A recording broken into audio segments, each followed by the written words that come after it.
आप अगर अपना वेट लॉस कर रहे हैं और आपको यह भी नहीं पता है कि रोज कितना प्रोटीन लेना चाहिए, तो हो सकता है कि आप अपनी डाइट से सबसे इंपॉर्टेंट चीजों में से एक मिस कर रहे हैं।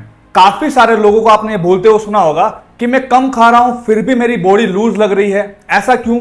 देखिए, ऐसा इसलिए होता है कि सिर्फ खाली हमारा फोकस वेट कम करने पे नहीं होना चाहिए। हमें यह कोशिश करनी चाहिए कि हमारी बॉडी से फैट कम हो और जितना हो सके मसल्स को प्रिजर्व करके रखें।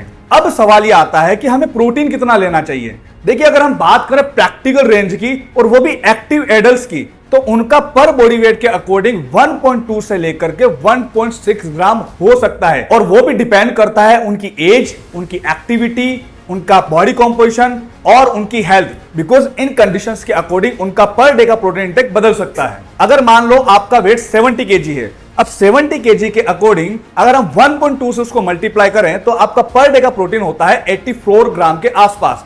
और अगर हम उसी को 70 केजी को ही अगर हम 1.6 से मल्टीप्लाई करें तो ऑलमोस्ट 112 ग्राम के आसपास आपका पर डे का प्रोटीन होता है। यानी कि 84 से लेकर के 112 ग्राम पर डे का आपका प्रोटीन इंटेक रेंज हो सकता है। लेकिन इसका सबसे इंपॉर्टेंट ट्विस्ट यह है कि सिर्फ खाली अपनी डाइट में प्रोटीन बढ़ा देने से ही आपका वेट लॉस नहीं होगा। आपके पूरे दिन भर की टोटल कैलोरीज भी मैटर करती है, और जो आपके पूरे दिन भर का जो प्रोटीन इंटेक है उसको हो सके जितना आप उसको डिवाइड करके लो। यानी कि आप 3 से 4 मील के अंदर आप डिवाइड कर सकते हो, जैसे कि ब्रेकफास्ट में हो गया, स्नैक्स मील, लंच, इवनिंग स्नैक्स और डिनर। तो इस तरीके से आप डिवाइड करके लोगे तो आपका प्रोटीन कंजप्शन ईजी हो जाएगा। और इस प्रोटीन और कैलोरी को मिथ को क्लियर करने के लिए मैंने यूट्यूब पर एक वीडियो बनाई है, जाकर आप वहां पर देख सकते हैं। वहां पर मैंने पूरा एसएमएस प्रोग्राम के बारे में बता रखा है। अगर आप वेट लॉस कर रहे हैं तो एक सिंपल से फॉर्मूले को फॉलो करो। सबसे पहले जितना भी आपका पर डे का कैलोरी इंटेक आ रहा है, लाइक आपकी एक्टिविटी के अकॉर्डिंग, तो वहां से उस कैलोरी को डेफिसिट करो। नंबर 2, आपके बॉडी वेट के अकॉर्डिंग और आपकी एक्टिविटी के अकॉर्डिंग